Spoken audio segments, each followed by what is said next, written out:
Hello everybody, welcome to ఇచ్ముక్కు Telugu channel. మనం ప్రతిరోజు మన ఛానల్ ద్వారా నిఫ్టీ అండ్ బ్యాంక్ నిఫ్టీ చార్ట్ను అనాలిసిస్ చేస్తున్నాం based on option chain data ప్రకారం.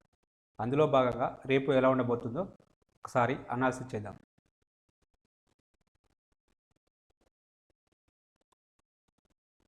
ముందుగా నిఫ్టీని ఇంట్రాడే పర్పస్లో అనాలిసిస్ చేసినప్పుడు according to CPR indicator add చేసినట్టయితే మనం సిపిఆర్ రేంజ్ అనేది వైడ్ రేంజ్గా ఉన్నది కాబట్టి సైడ్ వేస్ ఉంటుందని చెప్పి మనకు అర్థమవుతుంది. నిన్నటి సిపిఆర్తో పోల్చుకున్నప్పుడు ఈరోజు సిపిఆర్ అనేది వైడనింగ్గా ఉన్నది. ప్రైజెస్ అనేవి సిపిఆర్ పైన ఓపెన్ అయింది కాబట్టి మనం బుల్లిష్ కోసం చూడాలి. ఆ బుల్లిష్లో కూడా సైడ్ వేస్లో అక్కడక్కడ సైడ్ వేస్ ఉండడానికి అవకాశం ఉంటుందని చెప్పి మనకు సిపిఆర్ విడత చెప్తుంది కాబట్టి మనం రిజెక్షన్స్ కోసం చూస్తే బాగుంటుంది. ప్రైస్ అనేది ప్రీవియస్ డే హై పైన ఓపెన్ కావడం జరిగింది, తర్వాత ఫుల్ బ్యాక్ రావడం జరిగింది. సరే, R1 సైడ్ వెళ్తుందేమంటే R1 వరకు పూర్తిగా వెళ్ళడం లేదు, R1 కంటే కొంచెం ముందే రిజెక్షన్ రావడం జరిగింది.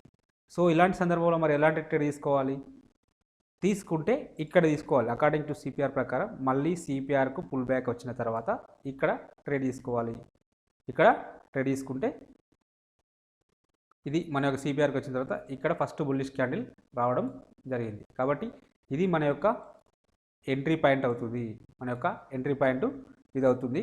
మన యొక్క స్టాప్ లాస్ అనేది సెంట్రల్ సిపిఆర్ అవుతుంది కాబట్టి ఇది అవుతుంది. మరి మన రివార్డ్ ఏదవుతుంది? నెక్స్ట్ మన రివార్డు ఇమీడియట్ నెక్స్ట్ ఇదే ఉంటుంది. ప్రీవియస్ డే హైయే మన యొక్క రివార్డ్ అవుతుంది. ఇలాంటి సందర్భంలో ట్రేడ్ తీసుకుంటామా? రిస్క్ ఏమో ఇంత ఉంటుంది, రివార్డ్ ఏమో ఇంతే ఉంటుంది కాబట్టి ఇలాంటి సందర్భంలో ట్రేడు తీసుకోము. అకార్డింగ్ టు సిపిఆర్ ప్రకారం నో ట్రేడ్. ఎందుకంటే రివార్డ్ అనేది తక్కువగా ఉంది, కంపేర్ టు రిస్క్ తోటి పోల్చుకున్నప్పుడు రివార్డ్ అనేది చాలా తక్కువగా ఉన్నది కాబట్టి ఇలాంటి సందర్భంలో మనం ట్రేడు తీసుకోము. సెకండ్ ఇండికేటర్కి వెళ్ళిపోదాం. సెకండ్ ఇండికేటర్ ఏమన్నా మనకు సిగ్నల్ వచ్చిందేమో ఒకసారి చూద్దాం. కెమెరాల ఇండికేటర్ని యూజ్ చేసినట్టయితే మనకు ఓపెనింగ్ అనేది H3L3 మధ్యలో ఓపెన్ కావడం జరిగింది. H3L3 మధ్యలో ఓపెన్ అయినప్పుడు మనం డిస్కషన్ చేసుకున్నట్టు ప్రైస్ అనేది ఐదర్ L3 సైడ్ కానీ H3 సైడ్ కానీ మూవ్ కావాలి. ఈ సందర్భంలో H3 సైడ్ అయితే మూవ్ కావడం జరిగింది. ఇక్కడ ఒక రిజెక్షన్ క్యాండిల్ అయితే కనబడింది, రెడ్ క్యాండిల్ అనేది దీని కింద క్లోజ్ కావడం జరిగింది కాబట్టి ఇది మన యొక్క ఎంట్రీ పాయింట్ అవుతుంది. మన యొక్క స్టాప్ లాస్ ఈ స్వింగ్ హైకి లేదా ఈ రెండింటికి ఇన్ బిట్వీన్కు ఇది అవుతుంది, ఇక్కడ అవుతుంది. ఇది మన యొక్క రిస్క్. రివార్డ్ ఎంత? రివార్డ్ దీనికి 1:2 టైమ్స్ లేదా L3 ఈజీగా అచీవ్ కావడం జరిగింది కదా. కాబట్టి సిపిఆర్ కంటే కెమెరాల ఇండికేటర్ అనేది వర్కౌట్ కావడం జరిగింది నిన్నటి రోజున, అంటే ఈ రోజున నిఫ్టీలో కెమెరాల ఇండికేటర్ అనేది వర్కౌట్ కావడం జరిగింది. H3 దగ్గర రిజెక్షన్స్ రావడం జరిగింది. లాస్ట్ L3 వరకు అయితే వెళ్ళలేదు. మన టార్గెట్ అయితే అచీవ్ అయింది. 1:2 అయితే మన టార్గెట్ అచీవ్ అయితే కావడం జరిగింది. రెండింటిలో ఏది ముందైతే అది బుక్ చేసుకోవడం ఉత్తమం. ఇది నిఫ్టీ యొక్క ఇంట్రాడే అనాలిసిస్. అలాగే ఒకసారి ఆప్షన్ చైన్ డేటాలోకి వెళ్ళిపోదాం.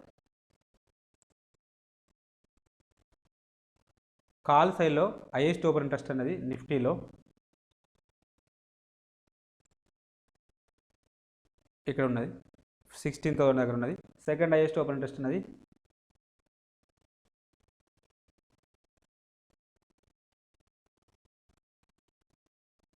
1 సెకండ్.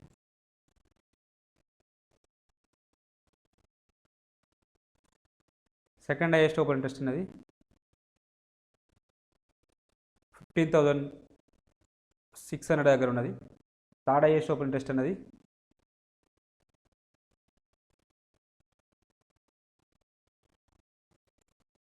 15,700 దగ్గర ఉంది. నిఫ్టీ అనేది అప్ సైడ్ వస్తే ఫస్ట్ రెసిస్టెన్స్ ఇక్కడ ఉంటుంది, సెకండ్ రెసిస్టెన్స్ ఇక్కడ ఉంటుంది, థర్డ్ రెసిస్టెన్స్ ఇక్కడ ఉండడానికి అవకాశం అయితే ఉంటుంది.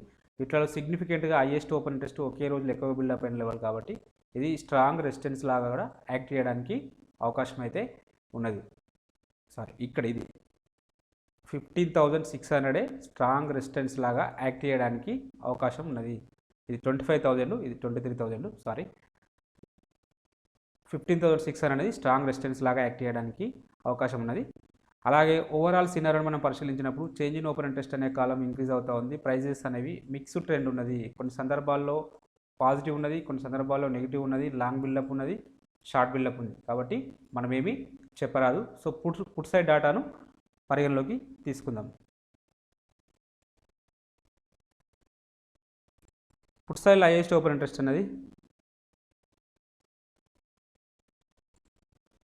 15,000 దగ్గర బిల్డప్ కావడం జరిగింది. సెకండ్ హైయెస్ట్ ఓపెన్ ఇంట్రెస్ట్ అన్నది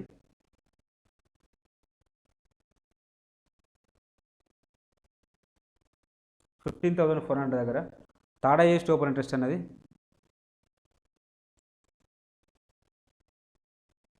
15,500 దగ్గర బిల్డప్ కావడానికి బిల్డప్ అయింది. కాబట్టి నిఫ్టీ అనేది డౌన్ సైడ్ వస్తే ఫస్ట్ సపోర్ట్ ఇక్కడ తీసుకుంటుంది, సెకండ్ సపోర్ట్ ఇక్కడ తీసుకుంటుంది, థర్డ్ సపోర్టు ఇక్కడ తీసుకోవడానికి అవకాశం అయితే ఉంది. అలాగే ఓవరాల్ మనకు ఒకే రోజు హైయెస్ట్ ఓపెన్ ఇంట్రెస్ట్ చూసినప్పుడు ఇక్కడ ఎక్కువ బిల్డప్ కావడం జరిగింది. ఈ లెవెల్ వచ్చేసి 15,000. కాబట్టి స్ట్రాంగ్ సపోర్ట్ లాగా యాక్ట్ చేయడానికి అవకాశం ఉన్న లెవెల్ వచ్చేసి 15,000. అలాగే ఓవరాల్ సినారియోని మనం పరిశీలించినప్పుడు చేంజ్ ఇన్ ఓపెన్ ఇంట్రెస్ట్ అనే కాలం ఇంక్రీజ్ అవుతుంది. ప్రైజెస్ అనేవి డౌన్ఫాల్ వస్తున్నాయి. కాబట్టి షార్ట్ బిల్డప్ జరిగింది. షార్ట్ బిల్డప్ జరిగింది అంటే అప్ సైడ్ వెళ్ళడానికి అవకాశం ఉంటుంది. పుట్ సైడ్లో షార్ట్ బిల్డప్ జరిగింది అంటే పాజిటివ్ ఉండడానికి అవకాశం అయితే ఉన్నది. సరే, ఒకసారి మన యొక్క హెచ్ముఖి ఇండికేటర్ ప్రకారం కూడా ఒకసారి చూద్దాం. ఎక్కడ సపోర్ట్ లెవెల్స్, ఎక్కడ రెసిస్టెన్స్ లెవెల్స్ ఉన్నాయో ఒకసారి మార్క్ చేసుకుందాం. అకార్డింగ్ టు హెచ్ముఖి ఇండికేటర్ ప్రకారం మళ్ళీ కొత్త హై అయితే ఫామ్ కావడం జరిగింది. నిన్నటి హై తోటి పోల్చుకున్నప్పుడు ఈరోజు కొత్త హై ఫామ్ చేసుకుంటూ ఈరోజు ఇంకొక కొత్త హై ఫామ్ చేయడం జరిగింది. కానీ క్యాండిల్ అనేది బెరిష్ క్యాండిల్ అయితే రావడం జరిగింది. ఎనీహౌ ఇక్కడ మనకు పాజిటివ్ అంశం ఏంటంటే ఫ్యూచర్ కుమో అనేది రైజింగ్ అవుతుంది. ఫ్యూచర్ కుమో రైజింగ్ అయితే డెఫినెట్గా ఇంకా కొత్త హైస్ ఫామ్ చేయడానికి అయితే అవకాశం అయితే ఉన్నది. ఎప్పుడైతే ఇక్కడ ఫ్లాట్నెస్ వచ్చిందనుకోండి, ప్రైజెస్ అనేవి కన్సాలిడేషన్ కావడానికి అయితే అవకాశం అయితే ఉంటుంది. ప్రస్తుతానికి ఇది ఇలా కన్సాలిడేషన్ అంటే ఇలా ఫ్లాట్గా వస్తే ఫ్యూచర్ కుమో డెఫినెట్గా ప్రైజెస్ అనేవి స్లైట్గా అంటే సైడ్ వేస్లో మూవ్ కావడానికి అయితే అవకాశం అయితే ఉంటుంది. సో ఇది ఇలా రైజింగ్ అవుతూ ఉంది కాబట్టి ఖచ్చితంగా మళ్ళీ ఇంకొక హై ఫామ్ చేయడానికి అయితే అవకాశం అయితే ఉంటుంది. ఇంకా ముందుకు వెళ్ళడానికి అయితే అవకాశం అయితే ఉంటుంది. ఒకవేళ డౌన్ సైడ్ వస్తే ఇక్కడ ఇది లాస్ట్ సప్లై జోన్ డిమాండ్ జోన్గా మారింది కాబట్టి ఇక్కడ మనకు 15,400 దగ్గర మనకు స్ట్రాంగ్ సపోర్ట్ జోన్ అయితే ఉంటుంది. డిమాండ్ జోను ఉన్నది కాబట్టి ఇక్కడ వరకు రావడానికి అయితే అవకాశం అయితే ఉన్నది. ఒకవేళ వస్తే 15,400 దగ్గర సపోర్ట్ తీసుకొని మళ్ళీ అప్ సైడ్ వెళ్తుంది. చూద్దాం ఏం జరుగుతుందో. ఒకవేళ అది బ్రేక్అవుట్ అయితే ఫర్దర్గా 15,272 ఇంకా అది బ్రేక్అవుట్ అయితే 15,000 వరకు రావడానికి అయితే అవకాశం అయితే ఉంటుంది. 15,000 దగ్గరే మనకు హైయెస్ట్ ఓపెన్ ఇంట్రెస్ట్ పుట్ సైడ్లో కూడా ఉన్నది. కాబట్టి ఇది స్ట్రాంగ్ సపోర్ట్ లాగా యాక్ట్ చేయడానికి అవకాశం అయి ఉంటుంది. ఇది మన యొక్క డే క్యాండిల్లో బేస్ లైన్ కూడా ఇదే 15,000 దగ్గరే ఉంది. కాబట్టి మేబీ ఒకవేళ ఫర్దర్గా ఇవన్నీ లెవెల్స్ బ్రేక్అవుట్ అయితే డౌన్ సైడ్ వస్తాయి. 15,000 దగ్గర సపోర్ట్ తీసుకోవడానికి అయితే అవకాశం అయితే ఉన్నది. అకార్డింగ్ టు హెచ్ముఖి ఇండికేటర్ ప్రకారం అయితే ఇంకా ముందుకు వెళ్ళడానికి అవకాశం అయితే ఉంది. చూద్దాం ఏం జరుగుతుందో. ఒకసారి అవర్లీలో కూడా చూద్దాం.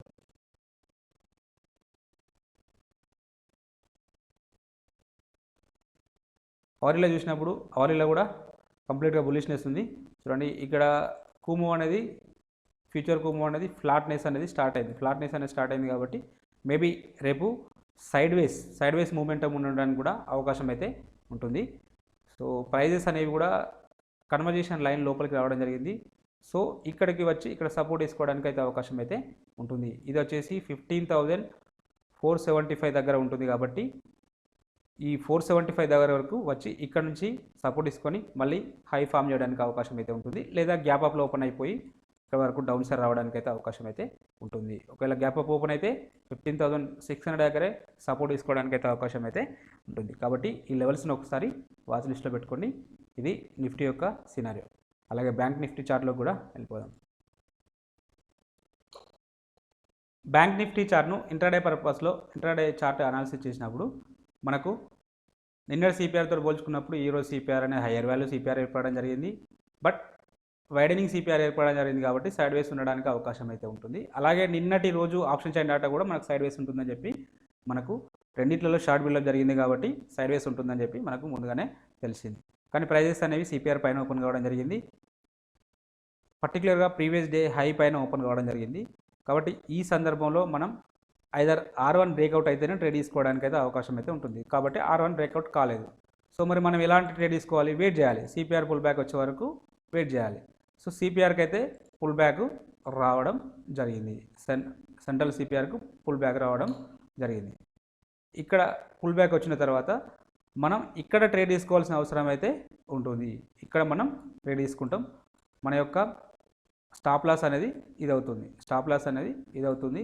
మన యొక్క టార్గెట్ ఇది కావడానికి అవకాశం అయితే ఉంటుంది. కానీ అన్ఫార్చునేట్లీ మన యొక్క స్టాప్ లాస్ అయితే హిట్ కావడం జరిగింది. టార్గెట్ హిట్ కాకముందు మన యొక్క స్టాప్ లాస్ అయితే హిట్ కావడం జరిగింది. బ్యాంక్ నిఫ్టీలో అకార్డింగ్ టు సిపిఆర్ ప్రకారం తీసుకుంటే స్టాప్ లాస్ హిట్ కావడం జరిగింది. సో ఒకసారి కెమెరా ఇండికేటర్ని కూడా ఒకసారి యూజ్ చేసి చూద్దాం. కెమెరా ఇండికేటర్ యూజ్ చేసినట్టయితే ప్రైజెస్ అనేది H3 L3 మధ్యలో ఓపెన్ కావడం జరిగింది. H3 L3 మధ్యలో ఓపెన్ అయినప్పుడు ప్రైస్ అనేది H3 సైడ్ మూవ్ అయిపోయింది. H3 సైడ్ మూవ్ కావడం జరిగింది. సో మనం ఇక్కడ రిజెక్షన్స్ వచ్చినాయి కాబట్టి ఇది మన యొక్క ఎంట్రీ క్యాండిల్ అవుతుంది, ఎంట్రీ పాయింట్ అవుతుంది. మన యొక్క స్టాప్ లాస్ ఇది అవుతుంది. దీనికి 2 టైమ్స్ లేదా L3 ఈజీగా అచీవ్ అయితే కావడం జరిగింది. సో కాబట్టి క్యామరిల్లా స్ట్రాటజీ అనేది వర్కౌట్ కావడం జరిగింది. H3 L3 మధ్యలో ఓపెన్ అయినప్పుడు పుల్ బ్యాక్ కోసం వెయిట్ చేయాలి. కాబట్టి క్యామరిల్లా పుల్ బ్యాక్ స్ట్రాటజీ అనేది వర్కౌట్ కావడం జరిగింది. ఎట్ ద సేమ్ టైం నిఫ్టీలో అదే స్ట్రాటజీ వర్కౌట్ కావడం జరిగింది. బ్యాంక్ నిఫ్టీలో కూడా అదే స్ట్రాటజీ వర్కౌట్ కావడం జరిగింది. సో అన్ని సందర్భాల్లో రెండు అంటే క్యామరిల్లా వర్కౌట్ అవుతుందా, సిపిఆర్ వర్కౌట్ అవుతుందా అని మీరు రెండింటిని యూజ్ చేసుకుంటూ రెండింటిని యాడ్ చేసుకుంటూ చేస్తే మీకు ఇంకా డెఫినెట్గా ఎక్కడ ట్రేడ్ తీసుకోవాలి, ఎక్కడ ట్రేడ్ తీసుకోకూడదు అనేది ఒక క్లారిటీ అయితే లభిస్తుంది. సో రెండు ఇండికేటర్ని యూజ్ చేయడానికి ప్రయత్నం చేయండి. రెండింటిని ఒకేసారి యూజ్ చేయడానికి కూడా ప్రయత్నం చేయండి. నేను ఒకేసారి ఎందుకు యూజ్ చేస్తలేనంటే వాస్తవానికి నేను ట్రేడ్ తీసుకునేటప్పుడైతే రెండు ఇండికేటర్స్ని యూజ్ చేసి వాడతాను. ఎందుకంటే సో మెనీ లైన్స్ వస్తాయి కాబట్టి కొంచెం కన్ఫ్యూజ్గా ఉంటుందని చెప్పి దానిగా ఇక్కడ చూపెట్టడం జరుగుతుంది. మీకు వీలైతే రెండింటిని ఒకటేసారి యాడ్ చేసుకొని యూజ్ చేసే విధంగా ప్రయత్నం చేయండి. అంటే మనకు ఎంట్రీస్ కరెక్ట్గా లభిస్తాయి. ఎక్కడ ఎంట్రీ కావాలి, ఎక్కడ ఎగ్జిట్ కావాలని చెప్పి తెలుస్తుంది. మనం సిపిఆర్ ఇక్కడ యూజ్ చేసినప్పుడు అసలు ఇక్కడ మనకు ఎంట్రీ పాయింటే రాలేదు. ఎప్పుడైతే కెమెరాలో యూజ్ చేసామో ఇక్కడ ఎంట్రీ పాయింట్ రావడం జరిగింది.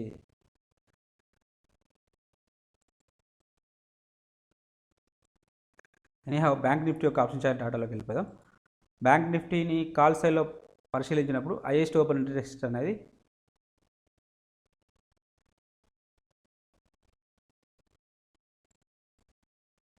35,500 దగ్గర ఉంది. సెకండ్ హైయెస్ట్ ఓపెన్ ఇంట్రెస్ట్ అనేది 36,000 దగ్గర ఉన్నది. థర్డ్ హైయెస్ట్ ఓపెన్ ఇంట్రెస్ట్ అనేది 37,000 దగ్గర ఉన్నది. బ్యాంక్ నిఫ్టీ అనేది అప్ సైడ్ వస్తే ఫస్ట్ రెసిస్టెన్స్ ఇక్కడ ఉంటుంది, సెకండ్ రెసిస్టెన్స్ ఇక్కడ ఉంటుంది, థర్డ్ రెసిస్టెన్స్ ఇక్కడ ఉండడానికి అయితే అవకాశం ఉంటుంది. వీటిలో సిగ్నిఫికెంట్గా ఒకే రోజు హైయెస్ట్ ఓపెన్ ఇంట్రెస్ట్ అనేది ఇక్కడ బిల్డ్ అవ్వడం జరిగింది. కాబట్టి ఇది స్ట్రాంగ్ రెసిస్టెన్స్ లాగా యాక్ట్ చేయడానికి అవకాశం అయితే ఉన్నది. సో 35,500 అనేది స్ట్రాంగ్ రెసిస్టెన్స్ లాగా యాక్ట్ చేయడానికి అవకాశం ఉన్న లెవెల్. అలాగే ఓవరాల్ సినారియోని మనం మాట్లాడుకున్నట్టయితే చేంజ్ ఇన్ ఓపెన్ ఇంట్రెస్ట్ అనే కాలం ఇంక్రీజ్ అవుతూ ఉంది. ప్రైజెస్ అనేవి డౌన్ఫాల్ వస్తూ ఉన్నాయి. కాబట్టి షార్ట్ బిల్డప్ జరిగింది. షార్ట్ బిల్డప్ జరిగింది అంటే డౌన్ సైడ్ ఉండడానికి అవకాశం అయితే ఉంటుంది. రేపటి రోజున బ్యాంక్ నిఫ్టీ డౌన్ సైడ్ ఉండడానికి అవకాశం ఉంటుంది. అలాగే ఒకసారి పుట్ సైడ్ డేటాను కూడా పరిశీలిద్దాం, మనకి ఇంకా క్లారిటీ రావడం జరుగుతుంది. పుట్ సైడ్లో హైయెస్ట్ ఓపెన్ ఇంట్రెస్ట్ అనేది 34,000 దగ్గర, సెకండ్ హైయెస్ట్ ఓపెన్ ఇంట్రెస్ట్ అనేది 35,000 దగ్గర, థర్డ్ హైయెస్ట్ ఓపెన్ ఇంట్రెస్ట్ అనేది 34,500 దగ్గర బిల్డప్ కావడం జరిగింది. బ్యాంక్ నిఫ్టీ అనేది డౌన్ సైడ్ వస్తే ఫస్ట్ సపోర్ట్ ఇక్కడ తీసుకుంటుంది, సెకండ్ సపోర్ట్ ఇక్కడ తీసుకుంటుంది, థర్డ్ సపోర్టు ఇక్కడ తీసుకోవడానికి అవకాశం అయితే ఉంటుంది. వీటిలో సిగ్నిఫికెంట్గా ఒకే రోజు హైయెస్ట్ ఓపెన్ ఇంట్రెస్ట్ అనేది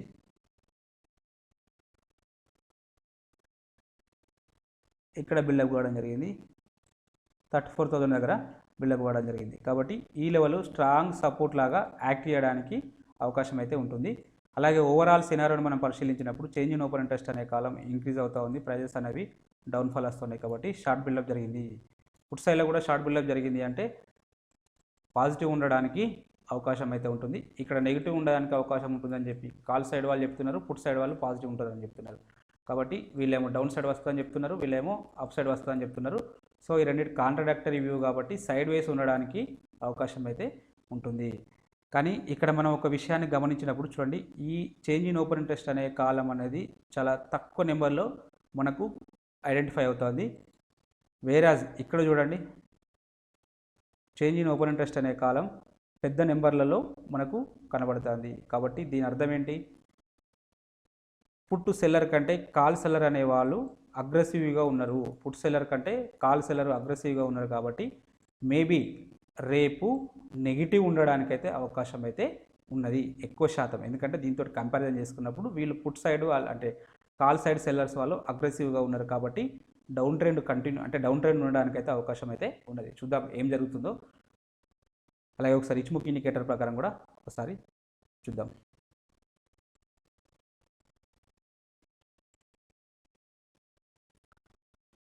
అకార్డింగ్ టు ఇచ్ముక్ ఇండికేటర్ ప్రకారం క్యాండిల్ అనేది క్లౌడ్ పైన ట్రేడ్ అవుతుంది. కాబట్టి బుల్లిష్ ఉండడానికి అవకాశం అయితే ఉంటుంది.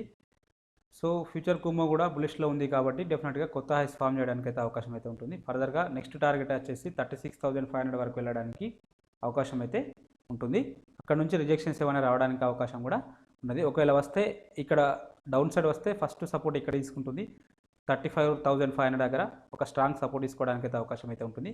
అది బ్రేక్అవుట్ అయితే 34,000 దగ్గర స్ట్రాంగ్ సపోర్ట్ అయితే తీసుకునే అవకాశం అయితే ఉంది. పుట్ సైడ్ డేటా కూడా మనకు అదే రిఫ్లెక్ట్ చేస్తుంది. కాబట్టి సో డౌన్ సైడ్ వస్తే 34,000 35,500 అనేది ఇంపార్టెంట్ లెవెల్స్. ఒకసారి అప్ సైడ్ వెళ్తే మాత్రం 36,000 36,500 అనేది రెసిస్టెన్స్ లాగా యాక్ట్ చేయడానికి అవకాశం ఉన్న లెవెల్స్. ఒకసారి అవర్లీలో కూడా చూద్దాం. అవర్లీలో చూసినప్పుడు కంప్లీట్గా బుల్లిష్నెస్ అయితే మనకు చూపెడుతుంది. సో ఇక్కడ కూడా ఒక చిన్న నెగిటివ్ అంశం ఏంటంటే ఫ్యూచర్ కుమ్మో అనేది ఫ్లాట్గా ఉన్నది. కాబట్టి మేబీ ఈ సైడ్ వేస్ ఉండడానికి అవకాశం అయితే ఉంటుంది. విత్ ఇన్ ద ఈ రేంజ్ లోపల సైడ్ వేస్ ఉండడానికి అవకాశం అయితే ఉంటుంది. ఒకవేళ ఈ రేంజ్ బ్రేక్అవుట్ అయితే ఫర్దర్గా ఈ 36,500 వరకు వెళ్ళడానికి అవకాశం అయితే ఉంటుంది. ఒకవేళ డౌన్ సైడ్ వస్తే ఫర్దర్గా ఈ 35,333 అనే లెవెల్, అంటే ఈ లెవెల్ ఇది బ్రేక్అవుట్ అయితే 35,200 అనే లెవెల్ బ్రేక్అవుట్ అయితే ఫర్దర్గా ఇక్కడ వరకు రావడానికి అయితే అవకాశం అయితే ఉంటుంది. ఈ లెవెల్ వచ్చేసి 34,800 వరకు రావడానికి అవకాశం ఉన్న లెవెల్. ఇది బ్యాంక్ నిఫ్టీ యొక్క సినారియో. అలాగే మనం supply zones demand zones mark చేసుకున్నప్పుడు సో నెక్స్ట్ ఇక్కడ సప్లై అనేది ఇక్కడ ఉన్నది. కాబట్టి ఇక్కడ వరకు వెళ్ళడానికి ఛాన్సెస్ అయితే ఉన్నది. 34,500 దగ్గర రిజెక్షన్స్ ఉండడానికి అవకాశం అయితే ఉంటుంది. సేమ్ మనకు పుట్ సైడ్లో డాటా కూడా అదే చెప్తుంది, కాల్ సైడ్లో డాటా కూడా అదే చెప్తుంది. కాబట్టి అక్కడ వరకు వెళ్ళిన తర్వాత రిజెక్షన్స్ ఏమైనా ఉండడానికి అవకాశం అయితే ఉంటుంది. అప్పటి వరకు అయితే బులిష్ ఉండడానికి అయితే అవకాశం ఉన్నది. ఇది బ్యాంక్ నిఫ్టీ యొక్క సినారియో.